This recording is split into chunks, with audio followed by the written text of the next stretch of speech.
Necrofilia é uma palavra que, mesmo para quem não conhece o significado, já sente um certo desconforto só de ouvi-la. Bom, se você não sabe, essa palavra representa fantasias sexuais com cadáveres. Existem casos assim clássicos da literatura, por exemplo, Noite na Taverna, de Álvares de Azevedo. Mas é difícil de engolir quando acontece na vida real. Na natureza existem alguns animais que fazem isso, apesar de não ser um hábito comum. Já foi presenciado por pesquisadores 19 situações desse tipo de comportamento sexual entre lontras machos e focas fêmeas nos Estados Unidos da América. Em todos os casos, as lontras assediavam e copulavam com as focas violentamente. Quando elas morriam por causa dessa agressão sexual, as lontras continuavam se relacionando sexualmente com elas por até 7 dias. Se você ficou assustado com esse caso, é melhor se preparar, pois o ser humano pode ser muito mais perturbador do que você imagina.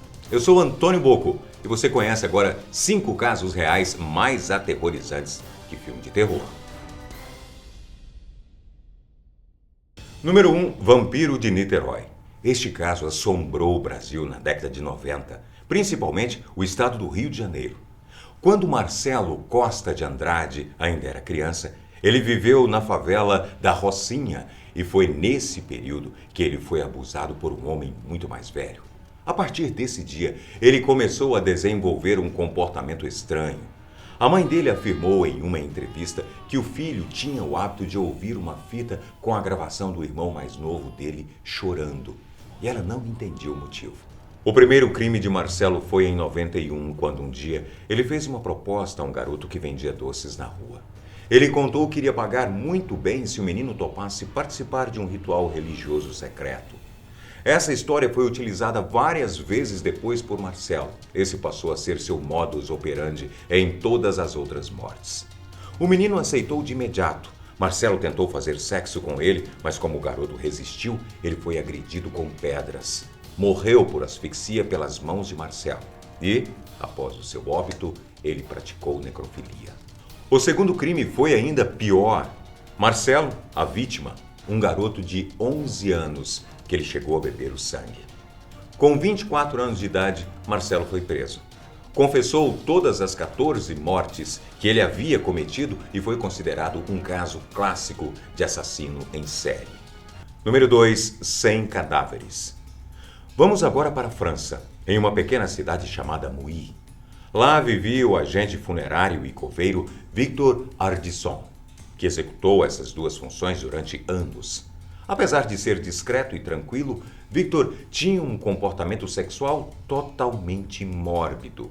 Ele tinha atração por cadáveres. Como ele tinha acesso à cova das pessoas no cemitério, ele as desenterrava constantemente e levava para sua casa. Quando a polícia foi acionada pelo desaparecimento de vários mortos daquele cemitério, o coveiro foi o primeiro a ser investigado. Quando entraram na casa de Victor, o cheiro de putrefação era intenso e no quarto dele foi encontrado um corpo. Ele também afirmou que havia feito sexo com mais de 100 cadáveres, de todas as idades, em sua casa. Número 3. Assassino das noivas chuvosas. Quando surgiam mulheres correndo pela calçada embaixo da chuva, procurando um táxi, o chinês e taxista de 27 anos chamado Lan Kor-wan era o mais disposto a ajudá-las. E eram nesses dias que o assassino entrava em ação. Assim que a vítima entrava no carro, ele batia na cabeça dela para deixá-la inconsciente. Estrangulava o pescoço com um fio elétrico, levava o corpo para sua casa, filmava e fotografava ele tendo relações com este corpo. Depois, desmembrava e guardava os órgãos genitais em vasilhas. O que o entregou foi ter mandado revelar as fotos de suas ações criminosas em um local público. Assim que o técnico de revelação percebeu as fotos bizarras do chinês, ele avisou a polícia e assim ele foi preso com as provas de seus crimes e condenado à prisão perpétua. Número 4. O vampiro de Montparnasse. A história de François Bertrand é considerado o primeiro caso historicamente comprovado de necrofilia no mundo e se passou em Paris, no ano de 1849. Em sua infância, François tinha o hábito de capturar animais de médio porte, matava e depois mutilava seus corpos. Após alguns anos, ele se alistou no exército em busca do título de sargento. Só que mesmo assim, seu desejo por matar animais não havia passado. Ele começou a buscar outras formas diferentes de sentir prazer e passou a frequentar cemitérios durante a noite. Desenterrava alguns corpos de mulheres e, bem, você já imagina. Um dos motivos para ele fazer isso era sua timidez incontrolável em relação às mulheres, e essa foi a única forma que ele encontrou de se aproximar delas. Ele também passou a praticar vampirismo.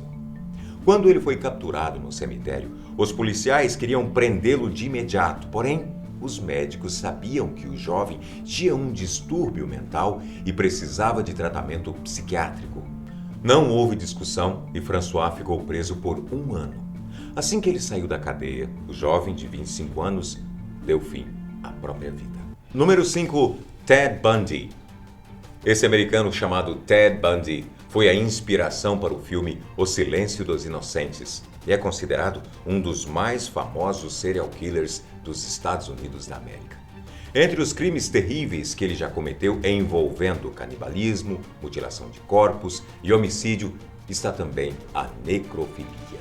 Em 1975, Bundy atraiu uma jovem forçosamente, levou-a para um hotel, afogou-a na banheira e depois teve relações com ela.